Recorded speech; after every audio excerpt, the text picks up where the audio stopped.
कुछ लोग student visa पे आ रहे हैं, उनको पता चल रहा है कि अच्छा मैं तो ऑलरेडी बिजनेस कर रहा था, जिसमें आपको हर साल 40 डेज रहना है। वो इन्वेस्ट वहाँ से पैसा निकाल के यहाँ डालना है। 5 साल में से अगर आपने 3 साल ऑस्ट्रेलिया में बिजनेस कर लिया, और कई लोगों को ऐसा होता है कि हम लोगों का बस सब सही चल रहा है यहाँ पे, क्यों ले ऑस्ट्रेलिया की भी यार। तो हम लोगों का बिजनेस वहीं उसी कंट्री में होना चाहिए, यहाँ पर करना है किसी मर्जी कंट्री में। और हम लोगों के पास मतलब बाप दादाओं के पास है एसेट्स, आपने सिर्फ दिखाना है फाइनेंशियल, अभी सबमिट तो करने नहीं है। सबमिट नहीं करना। ऑस्ट्रेलिया बोलता है पैसे लाओ आ जाओ।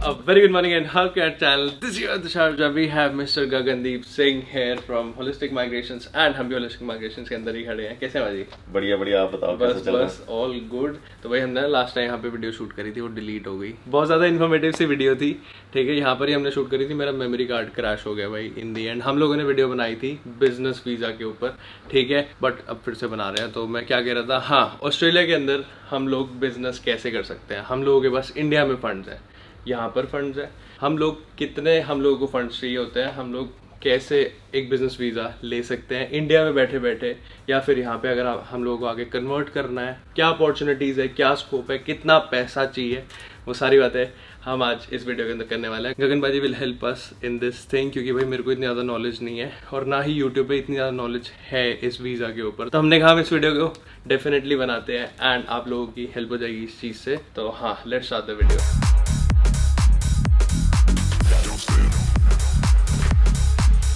कैसे हम लोग बिजनेस वीज़ा ले सकते हैं इंडिया में बैठे बैठे, या फिर यहाँ पर आके हम लोग कैसे कन्वर्ट कर सकते हैं और क्या स्कोप है, कितना पैसा चाहिए। देखो, बिजनेस वीजा ना मेन 3 कैटेगरीज का होता है। उसमें आप ऑस्ट्रेलिया से बाहर, ऑस्ट्रेलिया के अंदर कहीं पर भी आपके अगर 4 साल, पिछले 4 साल में 2 साल अगर आपकी टर्नओवर $750,000 होती है, जो कि इंडिया की अप्रोक्सीमेटली 3.25-4 करोड़ हाँ। पर इंडिया, दुबई, पाकिस्तान, किसी भी कंट्री में, मल्टीपल कंट्रीज में भी अगर आपके बिजनेस हैं तो आप वो सब कुछ यूज कर सकते हो। अगर आपकी टर्नओवर वाला क्राइटेरिया मीट होता है 750,000 वाला, तब आप पहली कैटेगरी में फॉल करते हो। और उसका जो सेकंड क्राइटेरिया है वो है आपके पास $1.25 मिलियन के फंड्स होने चाहिए। अगर ये फंड्स आपके पास 2 साल पुराने हैं तब तो आपको उसके पॉइंट्स भी मिलेंगे। अगर 2 साल से पुराने नहीं है, जैसे मान लो हेरिडिटरी है, कुछ है जो अभी आपके नाम पे है, तो आप एलिजिबल तो हो जाते हो बिजनेस वीजा के लिए, पर आपको पॉइंट्स नहीं मिलते। तो अगर पॉइंट्स, जनरली क्या होता है, तुम्हारे पास एसेट्स ज्यादा है, टर्नओवर ज्यादा है, इंग्लिश है, पढ़ाई लिखाई है, तो पॉइंट्स ऐड होते रहते हैं। तो कई बार तुम्हारे को इतने पॉइंट्स चाहिए भी नहीं होते हैं। तो अगर वो है तो तब आपको बिजनेस वीजा मिलता है ऑस्ट्रेलिया आने का 5 साल का।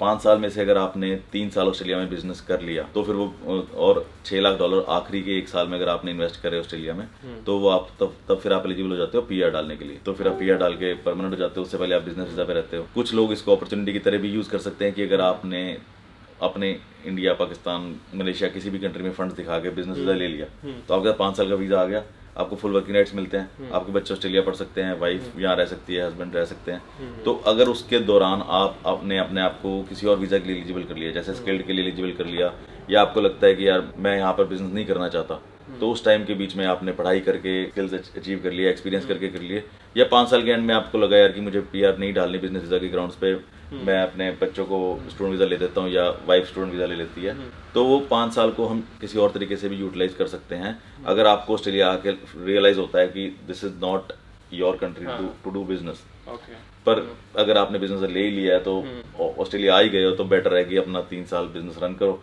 उसमें 300,000 की टर्नओवर चाहिए होती है और $6 लाख आखिरी ईयर में इन्वेस्ट करना होता है। और एक आधा और क्राइटेरिया है जो मैं स्पेसिफिकली, अगर कोई क्लाइंट होगा तो मैं उसको बता सकता हूँ, तो फिर वो करके आप पीआर हो जाते हो। Okay, nice. तो हम लोगों का बिजनेस वहीं उसी कंट्री में होना चाहिए, यहाँ पर करना है किसी मर्जी कंट्री में हो, मल्टीपल कंट्रीज में हो, एसेट्स आपके कोई यहाँ पर, कोई वहाँ, किस कंट्री में, एसेट्स भी मल्टीपल कंट्रीज चलते हैं, वो भी मल्टीपल कंट्रीज चलता है। और ये वाली कैटेगरी में कुछ लोग अपने आप को एलिजिबल कैसे भी कर लेते हैं, जैसे मान लो हस्बैंड वाइफ यहाँ पर हैं, मास्टर्स कर रहे हैं, उनका जो पार्टनर है उसने साइड बाय साइड बिजनेस शुरू कर लिया यहाँ पे।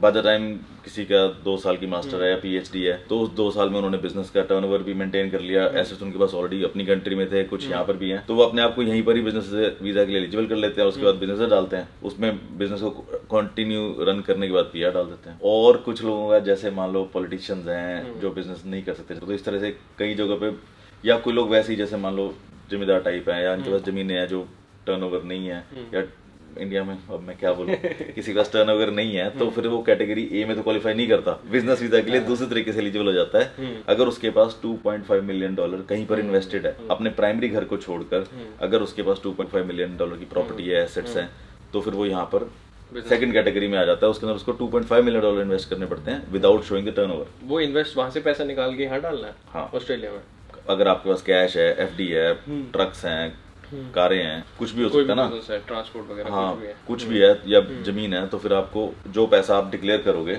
उसमें से $2.5 मिलियन आपको ऑस्ट्रेलिया के पोर्टफोलियो में इन्वेस्ट करना है। तो वो चीज है कि वो वाला बिजनेस हमको वहाँ पे उसको सेल करके यहाँ पर करना पड़ेगा, है ना। हाँ, सेल करके, या अगर आपके पास कैश ही बड़ा $2.5 मिलियन ऑस्ट्रेलिया एफडी है, बोलता कुछ है, ऑस्ट्रेलिया बोलता है पैसे लाओ आ जाओ। तो दो क्राइटेरियाज हो गए, वन में फर्स्ट में हमको $750,000 का वो चाहिए टर्नओवर, और सेकंड और एसेट्स चाहिए 1.25 मिलियन के, और थर्ड जो चीज आती है वो आती है $2.5 मिलियन के। अगर टर्नओवर नहीं है तो तुम सेकंड कैटेगरी में फॉल करोगे 2.5 में। इसके बाद एक और कैटेगरी है थर्ड, जो 5 मिलियन की है। पहली दो कैटेगरीज की हैं, उसके अंदर आपको ऑस्ट्रेलिया में रहना पड़ता है, रह कर बिजनेस करना है, क्योंकि दे वांट टू सी कि आपने क्या मैनेजमेंट करी कैटेगरी ए के अंदर, और सेकंड कैटेगरी में आपने क्या इन्वेस्टमेंट करी और ऑस्ट्रेलिया में रह के करनी है। अगर बाय चांस आपका काफी कुछ दूसरी कंट्रीज में चल रहा है और आप यहाँ पे कमिट नहीं कर सकते ऑस्ट्रेलिया में रहना फॉर दोज 3 इयर्स, तो आप क्या करते हो, $5 मिलियन वाली कैटेगरी में आ जाते हो, जिसमें आपको हर साल 40 डेज रहना है, और वो 40 डेज आप एक दिन करके भी रह सकते हैं। मान लो एक बार आए 3 दिन रह गए, अगली बार आए 10 दिन रह गए। अगर आप हर साल 45 डेज करते रहते हो, 40 डेज ईच ईयर, तो फिर आपको पीआर मिल जाती है। या कई बार कोई बंदा कपल नहीं है, सिंगल है, और उसको दूसरी कंट्री में बिजनेस देखना है, तो उसके बाद पैसे पड़े हैं, तो $5 मिलियन इन्वेस्ट करो और वो कर लो। और कई लोगों को ऐसा होता है कि हम लोगों के पास सब सही चल रहा है यहाँ पे, क्यों ले ऑस्ट्रेलिया की पीआर, है ना। आप लोग पीआर लेके वापस इंडिया रह सकते हो भाई, आप लोगों की इतनी अच्छी अपॉर्चुनिटीज आ जाती हैं, बच्चों को लेकर भी, है ना, if I am not wrong. तो इतनी सारी आपके पास अपॉर्चुनिटीज खुली होती है। अभी मेरा एक दोस्त है जैसे, तो वो ऑस्ट्रेलियन सिटीजन है, ठीक है, इंडिया से ही है वो लोग। उनके पापा ने बहुत पहले आके यहाँ से सिटीजनशिप ले ली थी, रहते हुए इंडिया में। तो वो भाई इंटरनेशनल स्टूडेंट कोटा के अंदर काउंट हुआ, भले ही वो इंडियन था बट वो ऑस्ट्रेलिया का सिटीजन था। तो वो उस कॉलेज के अंदर था, प्लस उसकी ऑस्ट्रेलिया के अंदर फीस बहुत ज्यादा कम है, ठीक है। जब वो मास्टर्स के लिए आया यहाँ पे पढ़ने के लिए, अब तो भाई वो सिटीजन है। तो अगर आप लोगों को ऐसा है कि हम लोगों को अपना देश नहीं छोड़ना, हमारा सब सही चल रहा है, बिजनेस तगड़ा चल रहा है, ठीक है, अच्छी बात है, बट आप लोग यहाँ के पीआर के बहुत ज्यादा फायदे उठा सकते हो, जो आपको आगे फ्यूचर में बहुत ज्यादा हेल्प करेगा। आपको नहीं तो बच्चों को करेगा, बच्चों को नहीं तो उनके बच्चों को करेगा।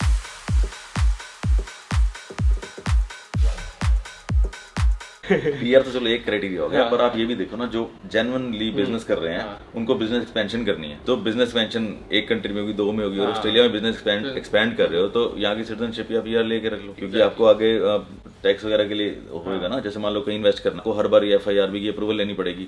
अगर आप यहाँ के पीआर सिटीजन हो तो आपको एफआईआरबी की अप्रूवल की जरूरत नहीं है। प्लस आपकी स्टैंप ड्यूटी, अगर प्रॉपर्टी ले रहे हो, स्टैंप ड्यूटी भी कम लगती है। तो इस वजह से पीआर सिटीजनशिप के फायदे बड़े हैं, और खासकर अगर आप बिजनेस एक्सपेंड कर रहे हो, एसेट्स बना रहे हो, तो उसके लिए आपको काफी फायदेमंद रहेगी। चलो अब एक दो चीज मेरे को और पूछनी थी कि अगर हमारा इम्पोर्ट एक्सपोर्ट का बिजनेस है तो उसमें कैसे करते हैं हम लोग। बिजनेस तो किसी भी तरह का हो, वो हर तरीके का वो एक्सेप्ट करते हैं, पर इम्पोर्ट एक्सपोर्ट के अगर आपके 70% प्लस अगर आपका इम्पोर्ट या एक्सपोर्ट है, तो उसके अलग से पॉइंट भी मिलते हैं अगर आप एक्सपोर्टर हो तो इसलिए उसको एडवांटेजेस हैं। और हाँ, कैटेगरी ए के अंदर अगर आप ऑस्ट्रेलिया आते हो तो वो एक चीज को अवॉइड करने के लिए बोलते हैं प्रॉपर्टी, क्योंकि प्रॉपर्टी में ना आपकी टर्नओवर या बैस में कई बारी 000 होती है और एक बारी बड़ी सारी टर्नओवर हो जाती है। और उनको लगता है कि वो अचीव करना with property is lot more easier. तो प्रॉपर्टी वो तब कंसिडर करते हैं अगर आप लार्ज स्केल डेवलपमेंट कर रहे हो। स्मॉल स्केल जैसे एक ब्लॉक पे 2 टाउन बना दिए, 3 बना दिए, वो विक्टोरिया अवॉइड करना चाहिए। तो जैसे हम लोग बिजनेस कर रहे हैं या हम लोगों का प्लान है, तो जहाँ पे जो लोकल काउंसिल्स होती हैं वो लोग हम लोगों को ग्रांट्स देती है। जैसे इंडिया में भी काफी ग्रांट्स अवेलेबल होते हैं बिजनेसेस के लिए, ऑस्ट्रेलिया में होती है कि नहीं? नहीं, बिल्कुल होती है। अगर आपके पास कोई ऐसा प्रोजेक्ट है जो ऑस्ट्रेलिया में लगता है कि ऑस्ट्रेलिया को फायदा देगा, तो you can go to local council, local body grant के लिए, और आपको ग्रांट देती है। हमारा प्रीवियसली एक क्लाइंट था, उसको काफी सारी ग्रांट मिली थी साउथ ऑस्ट्रेलिया गवर्नमेंट से, बिकॉज वो उसका जो प्रोजेक्ट था वो काफी, जो ऑस्ट्रेलिया में नहीं होती चीजें, उस चीज का प्रोजेक्ट था। मैं उसकी डिटेल ना बताऊं तो अच्छा है कैमरा पे, पर हाँ, ग्रांट्स आर अवेलेबल। अगर आपका बिजनेस प्लान जो है, जो आप बिजनेस करना चाहते हो, वो इनोवेटिव है, तो you can always ask for grant from the government और काउंसिल। मान लो हस्बैंड बिजनेसमैन है और वाइफ कहीं और जॉब करती है, तो वो कैसे हम लोग प्रूव कर सकते हैं, या फिर दोनों उसके अंदर आएंगे? और अगर उन लोगों के बच्चे हैं तो वो कैसे पूरा बिजनेस वीजा के अंदर इंक्लूड हो सकते हैं? देखो, बिजनेस वीजा में हस्बैंड, वाइफ, बच्चे, जो भी बिजनेसमैन है, अगर वाइफ बिजनेस कर रही है तो वो बिजनेस की प्राइमरी एप्लीकेंट होगी और बाकी फैमिली एज अ फैमिली आएगी। अगर हस्बैंड बिजनेस कर रहा है तो वो प्राइमरी होएगा, बाकी साथ आएंगे। कई बार हस्बैंड वाइफ दोनों पार्टनरशिप में कर रहे होते हैं, तो उस केस में हम वैल्यू कर लेते हैं कि जैसे अभी कल मेरे पास क्लाइंट आए थे, उनमें से हस्बैंड की इंग्लिश इतनी अच्छी नहीं थी, पर बिजनेस में दोनों 50-50 पार्टनर थे। वाइफ की इंग्लिश भी ज्यादा थी, प्लस वाइफ ने बैचलर्स भी पढ़ी हुई थी, हस्बैंड ने बैचलर नहीं पढ़ी थी, क्योंकि शुरू से ही घर वालों के साथ बिजनेस में लग गया। तो उस केस में अगर हमारे को दिखता है कि वाइफ की इंग्लिश अच्छी है, वाइफ की बैचलर अच्छी है, और वाइस वर्सा, जोन से भी एप्लीकेंट की पॉइंट ज़्यादा बनते हैं, इंग्लिश अच्छी है, फंड ज़्यादा हैं, या उसका इंग्लिश में स्कोर है, एजुकेशन है, और अगर तो हम वैल्यू करके उनको प्राइमरी बना देते हैं। उसके बाद जब ऑस्ट्रेलिया आ जाते हैं तो सपोज मान लो हमने हस्बैंड को या वाइफ को प्राइमरी बनाया था, पर उनको वापस जाना पड़ता है इंडिया वाला बिजनेस या पाकिस्तान, कौन सी कंट्री से आए उस कंट्री के बिजनेस को वापस देखने के लिए। ऑस्ट्रेलिया आने के बाद हम प्राइमरी और सेकेंडरी को स्वैप कर सकते हैं। मतलब ये कि अगर एक बंदा जो इंडिया से प्राइमरी बन के आया था या जो सी भी कंट्री से प्राइमरी बन के आया था, वो वापस बिजनेस को जाके वहां पे रन कर सकता है, यहाँ पर कमिटमेंट नहीं दे सकता। तो यहाँ पर आने के बाद हम स्वैप कर लेते हैं, दूसरा एप्लीकेंट प्राइमरी बन जाता है। तो पीआर की स्टेज में हम दूसरे को प्राइमरी बना देते हैं। और हम लोगों के पास मतलब बाप दादाओं के पास है एसेट्स, तो वो कैसा सीन होता है? एसेट्स जो यूज होंगे इस फाइल के लिए वो वही यूज होंगे जो हस्बैंड वाइफ के नाम पे हैं। उसके अलावा किसी के नाम पे जो एसेट्स हैं वो यूज नहीं होंगे। अगर आपके पास हेरिडिटरी प्रॉपर्टी है जो आपके नाम पर 2 साल से ज्यादा रह चुकी है, तब आपको पॉइंट्स भी मिलेंगे। अगर आपको 2 साल से कम में प्रॉपर्टी मिली है, बनी है, कहीं से प्रॉफिट हुआ है, पैसे आए हैं, और आपके एसेट्स 2 साल से कम में थे, पर आपके पास करंट डेट में 1.25 मिलियन के एसेट्स हो गए, तो आप एलिजिबल हो, पर आपको पॉइंट्स नहीं मिलेंगे। और हम लोग अपने बिजनेस को वैल्यूएशन कैसे करें, जैसे शार्क टैंक में करते थे ना, ऐसे असलियत में ऑस्ट्रेलिया के रिक्वायरमेंट्स के स्टैंडर्ड्स के हिसाब से बिजनेस की वैल्यूएशन कैसे होती है? देखो, वैल्यूएशन तो जो रजिस्टर्ड वैल्यूअर है ना वही करते हैं। तो रजिस्टर्ड वैल्यूअर अपने लेटर हेड पे या अपने जो उनका जिस पोर्टफोलियो में वो बना के देते हैं वैल्यूएशन, वो वही चलती है, एज लॉन्ग एज जो भी वैल्यू कर रहा है वो रजिस्टर्ड वैल्यूअर हो। और एसेट्स की वैल्यूएशन जो मार्केट वैल्यू जो वैल्यूअर देगा वही यूज होगी। इंडिया में जो होता है ना कई बारी ऊपर नीचे हो जाती है। तो जो वैल्यूअर लिखेगा that will be used as asset value for that particular person और एप्लीकेंट। मतलब बहुत ज्यादा काफी बड़ा स्कोप है और लोग आ सकते हैं, मतलब लोग ही ज्यादा एक्सप्लोर नहीं करते इस वाली साइड को। हाँ, वही काफी लोग हैं जो एक्सप्लोर नहीं करते। अब कुछ लोग स्टूडेंट वीजा पे आ रहे हैं, उनको पता चल रहा है कि अच्छा मैं तो ऑलरेडी बिजनेस कर रहा था। क्योंकि जैसे अभी कोई हस्बैंड वाइफ है, उसने वाइफ को बोला कि आप स्टूडेंट वीजा पे चले जाओ, मैं यहाँ बिजनेस करता रहूंगा, जबकि उसने ये एक्सप्लोर ही नहीं करा कि वो खुद से ही बिजनेस वीजा के एलिजिबल था। उससे उनके 2 साल की पढ़ाई के पैसे बचे, टीआर प्रोफेशनल ईयर करा था तो उसके पैसे बचे, सारे पैसे बच जाते हैं। आपने सिर्फ इंडिया में